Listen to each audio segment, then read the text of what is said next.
नमस्कार दोस्तों, स्वागत है आप सभी का मेरे चैनल में। तो चलिए आज सुनते हैं महाशिवरात्रि का व्रत कथा। हिंदू धर्म में महाशिवरात्रि का विशेष महत्व है। इस दिन भगवान शिव और पार्वती जी का आशीर्वाद पाने के लिए विधिवत पूजा अर्चना करते हैं। मान्यता है कि आज के दिन शिव पार्वती की 4 प्रहर में पूजा करने से हर इच्छा पूरी हो जाती है। महाशिवरात्रि के दिन भगवान शिव और माता पार्वती की पूजा अर्चना करने के साथ व्रत रखने का विधान है। फागुन मास की महाशिवरात्रि पर शिव जी की पूजा करने से हर तरह के पापों से मुक्ति मिल जाती है और सुख समृद्धि की प्राप्ति होती है। तो आइए मिलकर सुनते हैं महाशिवरात्रि का पौराणिक व्रत कथा। शिव पुराण के अनुसार एक गांव में एक शिकारी रहता था। वह पशुओं को मारकर अपना परिवार चलाता था, लेकिन फिर भी धन की कमी के कारण उसे एक साहूकार से कर्ज लेना पड़ा। लेकिन उसका कर्ज समय पर नहीं चुका सका, जिसके कारण गुस्से में आकर साहूकार ने शिकारी को पकड़वाकर शिव मठ में बंदी बना लिया। जिस दिन उसने ऐसा किया वह दिन शिवरात्रि का था। साहूकार के घर पर शिवरात्रि की पूजा हो रही थी। शिकारी ध्यान मगन होकर शिव की धार्मिक बातें सुनता रहा। चतुर्दशी तिथि पर उसने शिवरात्रि की कथा भी सुनी। शाम होते ही साहूकार ने शिकारी को बुलाया और कर्ज चुकाने के बारे में बात की। शिकारी ने अगले दिन पूरा कर्ज लौटाने का वचन देकर खुद को उसके बंधन से छुड़ा लिया।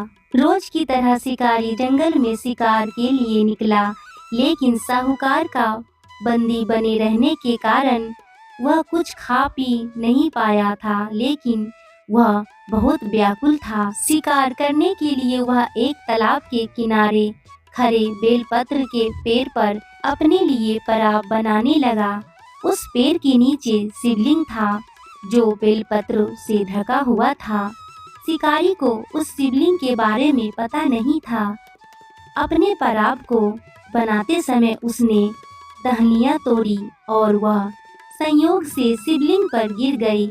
इस प्रकार पूरे दिन भूखे प्यासे शिकारी का व्रत भी हो गया और संयोग से उसने शिवलिंग पर बेलपत्र भी चढ़ा दिए। रात का एक पहर बीतने के बाद एक गर्भवती हिरनी तालाब के पास पानी पीने के लिए पहुंची। शिकारी ने धनुष पर तीर चढ़ाकर जैसे ही प्रत्यंचा खींचने की कोशिश की, हिरनी बोली, मैं गर्भ से हूँ, तुम एक साथ 2 जीवों की हत्या नहीं कर सकते हो। उसने शिकारी से कहा कि मैं अपने बच्चे को जन्म देकर जल्द ही तुम्हारे सामने प्रस्तुत हो जाऊंगी, तब तुम मेरे प्राण हर लेना। ऐसा सुनते ही शिकारी ने प्रत्यंचा ढीली कर दी और हिरनी झाड़ियों में लुप्त हो गई। प्रत्यंचा चढ़ाने तथा ढीली करने के वक्त संयोग से कुछ और बेलपत्र अनायास ही टूटकर शिवलिंग पर गिर गए। इस प्रकार उससे अनजाने में ही प्रथम प्रहर का पूजन भी संपन्न हो गया। कुछ ही देर बाद एक दूसरी हिरनी वहां से निकली। शिकारी का खुशी का ठिकाना न रहा। शिकार को देखते ही उसने धनुष पर बाण फिर से चढ़ाया। तब उसे देखकर हिरनी ने विनम्रता पूर्वक निवेदन किया कि हे पारधी, मैं थोड़ी देर पहले ही ऋतु से निर्वित हुई हूँ, कामातुर विरहिणी हूँ, अपने प्रिय की खोज में भटक रही हूँ। मैं अपने पति से मिलकर शीघ्र ही तुम्हारे पास आ जाऊंगी। शिकारी ने उस हिरनी को भी जाने दिया। 2 बार शिकार को खोकर वह चिंता में पड़ गया। रात्रि का आखिरी पहर भी बीत रहा था। इस बार भी उसके धनुष से लगकर कुछ बेलपत्र फिर से शिवलिंग पर जा गिरे तथा दूसरे प्रहर की पूजा भी संपन्न हो गई। तभी एक और हिरनी अपने बच्चे के साथ उधर से निकली। शिकारी ने फिर से धनुष पर तीर चढ़ाया और जैसे ही वह तीर छोड़ने ही वाला था कि हिरनी बोली, हे शिकारी, मैं इन बच्चों को इनके पिता के हवाले करके लौट आऊंगी। इस समय मुझे मत मारो। शिकारी हंसा और उसने कहा कि सामने आए शिकार को छोड़ दूं, मैं ऐसा मूर्ख नहीं हूँ। उससे पहले 2 बार अपना शिकार खो चुका हूँ। मेरे बच्चे भूखे प्यासे होंगे। जवाब देते हुए हिरनी ने कहा, जैसे तुम्हारे अपने बच्चे की ममता सता रही है, वैसे ही मुझे भी। हे शिकारी, मेरा भरोसा करो, मैं इन्हें इनके पिता के पास छोड़कर वापस लौटने का वचन देती हूँ।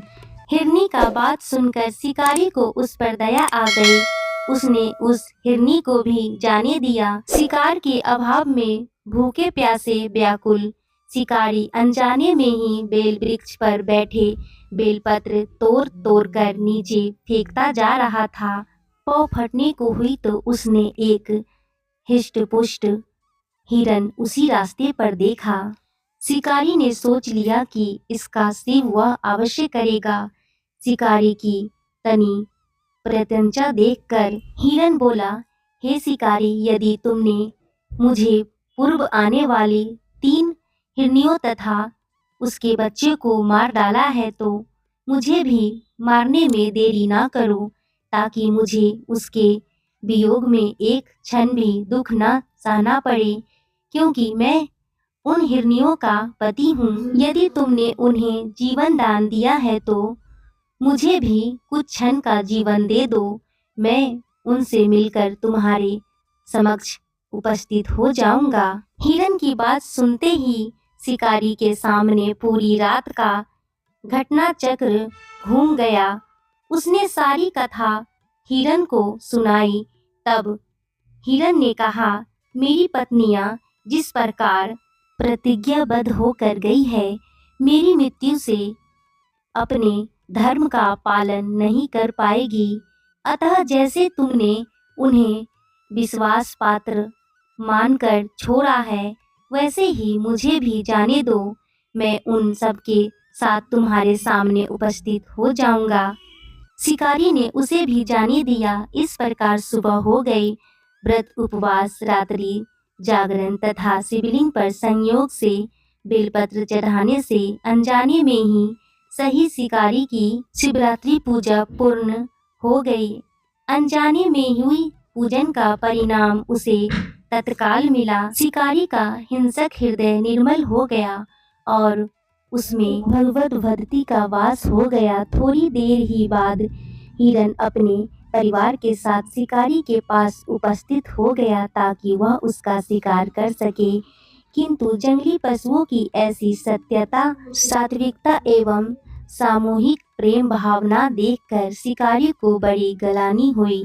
उसने हिरन परिवार को जाने दिया। अनजाने में भी शिवरात्रि के व्रत का पालन करने पर भी शिकारी को मोक्ष की प्राप्ति हुई। जब मृत्यु काल के समय यमदूत उसे ले जाने आए तो शिवगणों ने उन्हें वापस भेज दिया तथा वे शिकारी को शिवलोक ले गए।